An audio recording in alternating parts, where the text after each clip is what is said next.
Walter Raleigh is a hero for all sorts of reasons. He was an adventurer, a courtier, a poet, even a bit of a rogue. What we want to know is, other than flirting with Queen Elizabeth, what did he actually do?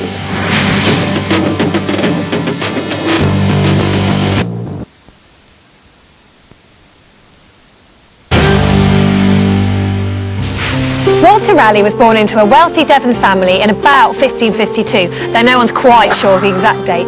His father was also called Walter. He was a country gentleman who was very well connected. In those days, people spelt things how they wanted, so his name was spelt in a lot of different ways. For example, like this, or like this, or if you're having a bad day, this. That one people also pronounced differently, didn't they? Raleigh. Raleigh, yeah. But today, we spell it like this. Yeah. In fact, Walter only used this one once himself. Walter was educated at Oxford University and then joined the army. It was his success at suppressing an uprising in Ireland that first made him a bit of a celebrity at court. It also brought him to the attention of Queen Elizabeth I. With the Queen's support, he organised 2 expeditions to America in 1585 to try and establish a permanent colony there. Raleigh never actually went to North America, but he did organise the whole thing, including arranging the finance for what was quite an ambitious trip, really. Yeah, and he named one of the first settlements Virginia, after the Queen, who was known as the Virgin Queen. You see? Bit of a charmer. Neither of Raleigh's expeditions actually managed to establish a permanent colony, but they weren't a total failure. The explorers did bring back a few souvenirs. So, Thomas, I'm a bit disappointed with the results of our colonisation attempt. It wasn't so bad, my lord. I thought the expedition was rather successful. Really? But we didn't find any gold or silver. No, but we did make many other interesting and much more useful discoveries. Like this, for example. What is it? The natives call it an opanauk. I swapped it with one of them for a compass. Not very pretty, is it?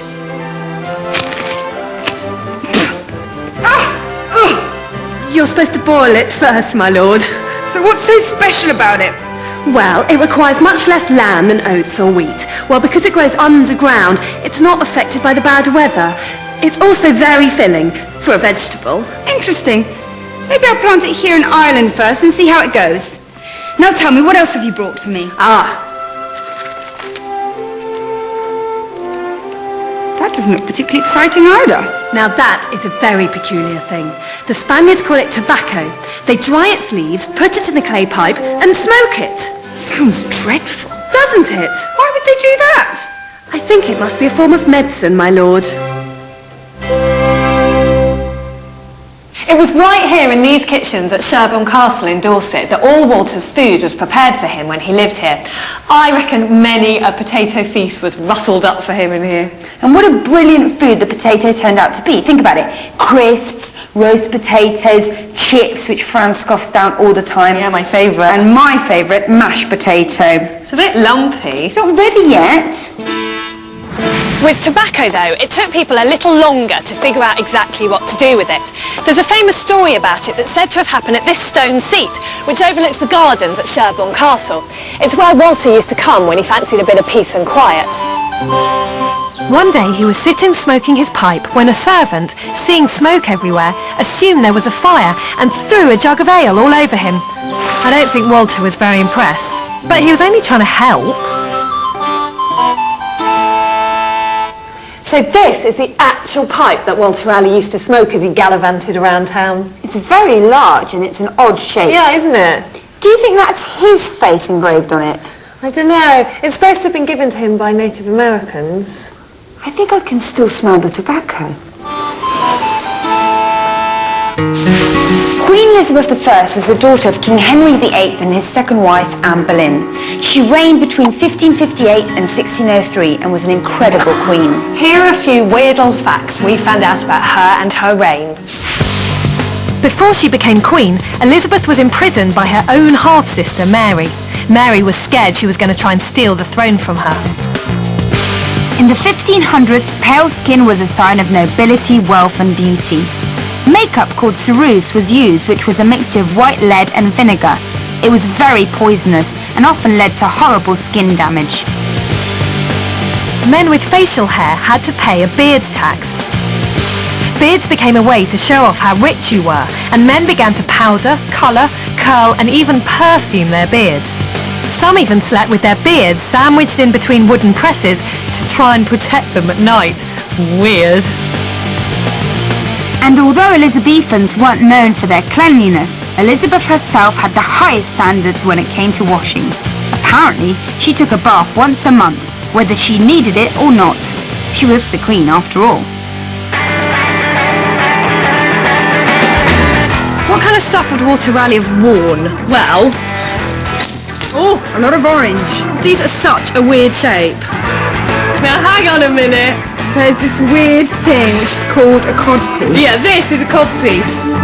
That's a bit of a cool jacket. I can Yeah. imagine Raleigh thinking, oh, I'm a bit cool, I want a gold jacket with massive shoulder pads and frilly bits. Yeah. Let's do it up. Oh wow, look at these amazing buttons. Oh, it's horrible. I think the truss boys that look too nice. That's what it was all about. What, you think life at court was just about impressing everyone? Yeah, exactly. Look, with all its gold, little shoulder Like a pads. peacock, it's a bit like, look at me, I'm so cool. More fancy stuff. The cloak was for putting in puddles for Queen Elizabeth to walk on. Hang on a moment. Look! An essential part of Walter Raleigh's outfit. A ruff. A ruff. I mean, I guess it is quite impressive. Ta-da! A rather fabulous hat. I think it'd be more at the side. Oh, really? I do feel quite caddish. Do you? Okay, so you be Queen Elizabeth. I'm annoyed. There's puddles all over the floor. It's raining. Oh, I'm so annoyed at the puddles. Ah! I am instantly less annoyed by the puddles. Yeah, I can see why Queen Elizabeth was impressed, though. Walter Raleigh was one of Queen Elizabeth's favourite people in the whole world. He first came to her attention when he was 28 and she was 48, and despite the age gap they became best of friends. She used to give him presents all the time. One was 42,000 acres of land in Ireland. That's a good present. When he helped file a plot to dethrone her, she even had him knighted. Basically, she had a bit of a soft spot for Walter. That's because he was the most courtly of courtly men at the royal court. Right, we've come to learn the kind of courtly dancing they would have done in Elizabethan times, haven't we? Yes, we have. So, Tess, is the dress quite uncomfortable? You get used to wearing it. It has bows at the front and quite often it has a tight corset. And some of the ladies also had a piece of wood down the front, so you could actually knock on it and it was really solid. Does the shape of the outfit help you with the dancing? Yes, because this piece here is called the bum roll, and that, if you do a little tiny movement just to the left, the whole of your skirt Oh, yes, swishes. it does. So that's quite interesting. That's And a lot pretty. of The thing is, because you can't see your feet under the skirt, you could just be going like that and no one would notice. You still have to look quite elegant, so you can look good. But a lot of the dances are to show off the man, so that you just look admiringly at the man. That It's doesn't not sound quite so very big fun. nowadays. That doesn't No. sound very fun, quite frankly. Look, Robin in his rather fabulous outfit. Why are you wearing that weird earring? Well, because it's the fashion. You'd be nobody without your pearl earring. Is that like bling today? Utterly. Oh, okay. Utter sheer bling. Can we do this? Can she be Walter Raleigh and I will be Elizabeth? I'm not sure that's fair. You have to be a bit flirty. Okay. But I'm still quite powerful. But I want you to be a bit flirty. with me. Okay. But you can't be too much. Yeah, thing is, in that, we've got to get all the steps right. So let's Okay. learn that first. Okay, fair enough. 1, 2, 3, hop. 1, 2, 3, Hop. Step to the left and right. 1, 2, 3, 4. Fran, you're not a girl. Stop lifting up your dress. Sorry. You should always be conscious, always aware of your partner. And if you're the gentleman, you should treat her with the absolute utmost courtesy. And it is about relating to people, relating to the people who are watching. So for someone like Walter Raleigh, that would have been really important because for him it was a way of like making connections, But friends. he would know everyone. He would be very conscious of his social status and the social status of everyone else. All of this is happening while you're dancing. Oh, that's quite scary, isn't it? A lot Yeah. of pressure. Step to the left, right, and then round your left shoulder. Oh, I thought it was... To the right, and your right shoulder. 1 and 2, 3 and 4, and swap sides again. And take hands at the end. Don't talk because I can't concentrate. Give me your hand now. Ready? That was a bit of a mess on our part. Well, you're doing okay, but the show's in an hour, so perhaps an hour. So if you just pop off and do a little practice. A lot of practice. I think Then so. we'll see you back here, and yeah, I'm looking forward to this. Okay, come on. Okay. But Raleigh's life wasn't just about prancing around on the dance floor in a fancy outfit. Wasn't it? What else did he do? Well, he helped defeat the Spanish Armada. That's quite good.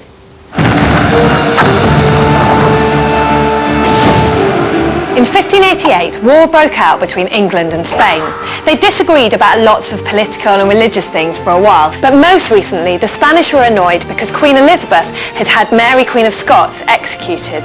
Why did the Spanish care about that? Because Mary Queen of Scots was Catholic like them, so... Right.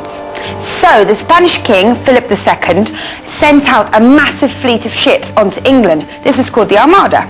At the time, Walter Raleigh was the naval advisor to the Queen. It was his job to sort it out. The trouble was, this was going to be a bit of a tricky job. The Armada was the largest fleet of ships that Europe had ever seen. Do you know, it had 150 ships, 19,250 troops, 8,350 sailors and 2,080 galley slaves. That is impressive. I know, it must have been quite a scary sight. Yeah, but the English weren't scared. They were ready for a fight.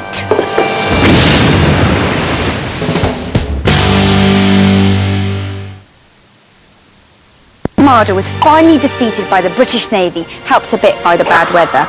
Many of the Spanish ships were wrecked off the rocky shores of Scotland and Ireland. In fact, out of 150, only 65 remained. But it wasn't just Walter Raleigh's clever battle tactics that so impressed the Queen. He was also really into writing poetry, some of which he composed right here in this room. What, actually here? Yeah, I mean, all the furniture's gone now, but it used to be his study. You can sort of imagine him, like, sitting in here, looking at the view, all the cows out the window, and, like, scribbling away. I can actually. The thing is, in terms of trying to get in with the Queen, this wasn't his only trick. Oh, no. Your Majesty. Thank you, Walter. Do you know, I've had the most terrible day. Try not to worry about it, Your Majesty. But then there's Lord Burleigh, who's going on at me again that I've got to get married and produce an heir. Then there's all these other decisions I've got to make. Walter, what are you doing? Would you like to go for a walk, madam? But I've got all this work to do and it's raining, there's puddles everywhere. Oh, Walter, you are too kind. What beautiful shoes you have, madam. Are they new? They are, actually. Do you like them? Because I wasn't sure. The colour is the height of fashion in France, and I never noticed how slender and graceful the feet of my queen were. Oh, Walter, stop it. Would you like to hear a poem that I wrote in your honour? Yes, please. It's called Praise Be Diana's Fair and Harmless Light. Diana, not Elizabeth. Diana, goddess of the moon, madam. I would not be so bold as to write a love poem about my queen. Praise be Diana's fair and harmless light. Praise be her beams, the glory of the night.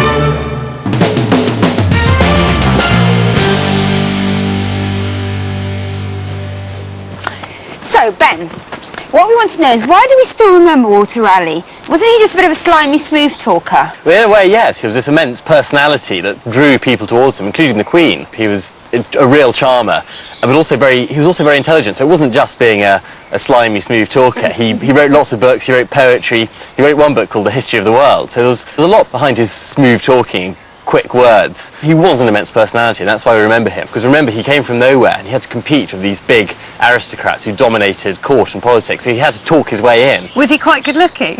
I don't think so. I think he relied on the words and his swashbuckling reputation. How do we know that all these anecdotes about him are actually true? You know, him putting the cloak over the puddle or being quite witty before he got executed. Is that true? Well, some of those stories aren't actually true. The story of the cloak over the puddle was a myth. But there was something behind that. He was like that. It's the sort of thing he might have done. But who made up myths like that? He did. Well, it was part of his sort of personality. There was a big sort of mythology surrounding Raleigh. He was a legend in his own lifetime. You know, Queen Elizabeth did respect him, and lots of other people were drawn to this personality, so he must have been like that. Brilliant. Thanks, then. Thank you. See ya. Are you all right for food? I'm doing all right, yes. I'll just finish my book. Okay.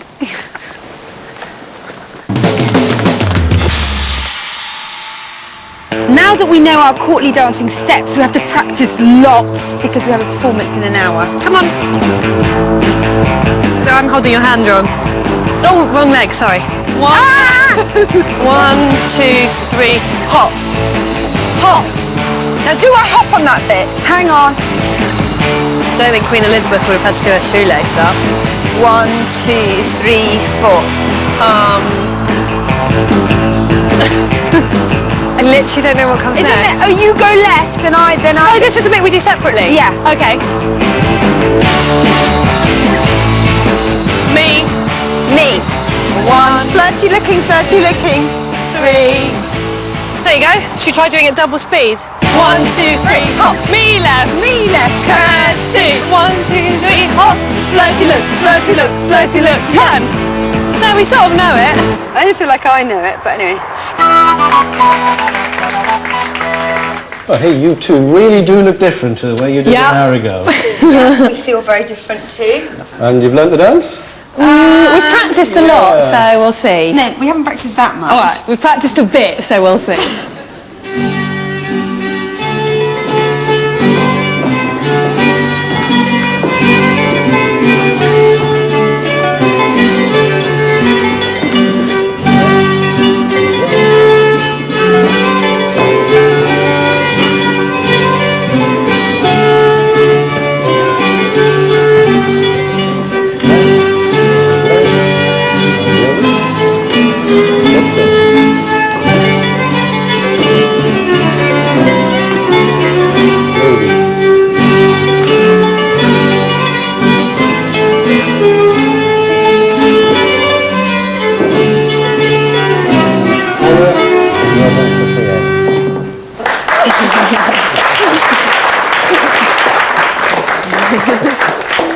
In 1594, Raleigh decided to go in search of the lost kingdom of El Dorado. This time he actually went on the expedition rather than just doing the paperwork. He'd heard about El Dorado from a Spanish aristocrat. Apparently it was a kingdom entirely made of gold, somewhere in the depths of South America. Unfortunately, El Dorado didn't actually exist, and the expedition was seen as a bit of a failure. Things weren't great at court either. Walter had fallen in love with and married someone without the Queen's permission. She wasn't very impressed. The Queen never forgave him. When she died in 1603, Raleigh probably thought his luck had changed. But no, the new king, King James, really didn't like him. Accusing him of treason, he had him thrown into prison at the Tower of London.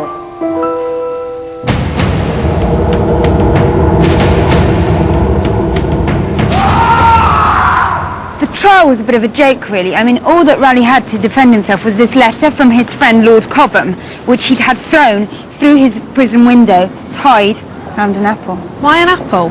Uh-huh. Because if you crumple up this letter like this Yeah. and throw it... That's rubbish. Yeah, it is rubbish, but... What's going to happen? Yeah. if you crumple this letter round an apple Yeah. and throw it, it will go really far.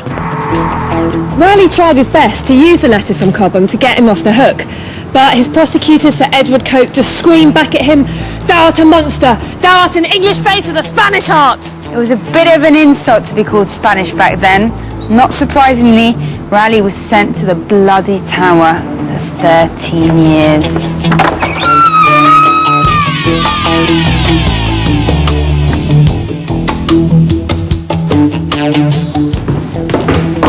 So this is where Raleigh was imprisoned.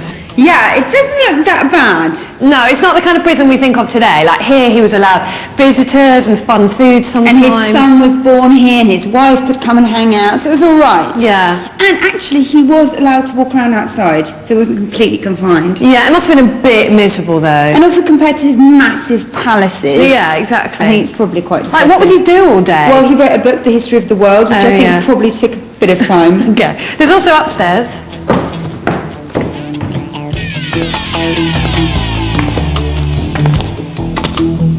So this is where he slept. This is all right, this. Yeah. Nice pad. Don't you find it really weird that it was like actually in here?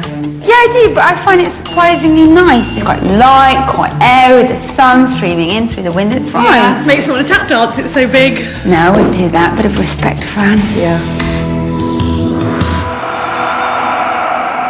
Raleigh was briefly released from the Tower in 1616. However, he was back in trouble just 2 years later for disobeying James I. It wasn't long before the order for his execution turned up.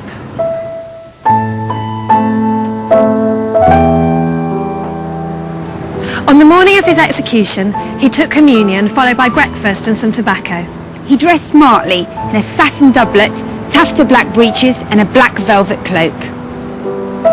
The old palace yard at Westminster was rammed with people wanting to witness all the drama. Raleigh took off his gown, then asked the executioner if he could see the axe. His reaction? This is a sharp medicine, but it is the physician for all disease. As soon as Raleigh said he was ready, the axe fell twice, severing his head, which was then held up for everyone to see.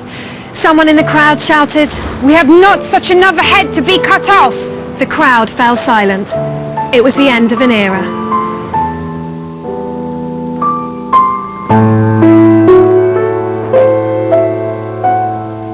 After the execution, Mrs. Raleigh had his head embalmed to preserve it. She then took it home with her and kept it in a bag, which she used to show off to all her friends whenever she was in the mood. She did this for the next 29 years, basically until she died. No one's quite sure where the head is today. Some people say it's in a church in Westminster, some in one in Horsley in Surrey. No one knows. Fran? I'm still not exactly sure why Walter Raleigh's a hero. Well, sort of bits and bobs. He organised the settlement of America, he helped defeat the Spanish Armada, he helped popularise the potato and tobacco, he tried to find El Dorado. Stuff. Yeah, I reckon he's famous just because he was quite fun to be around. Everyone at court thought he was quite a laugh. That was really important in those days. Maybe he was famous just for being famous. Maybe. Okay, Walter Raleigh, go.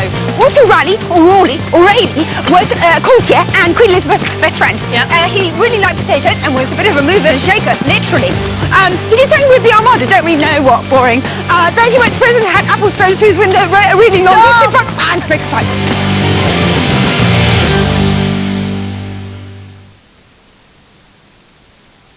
Delivering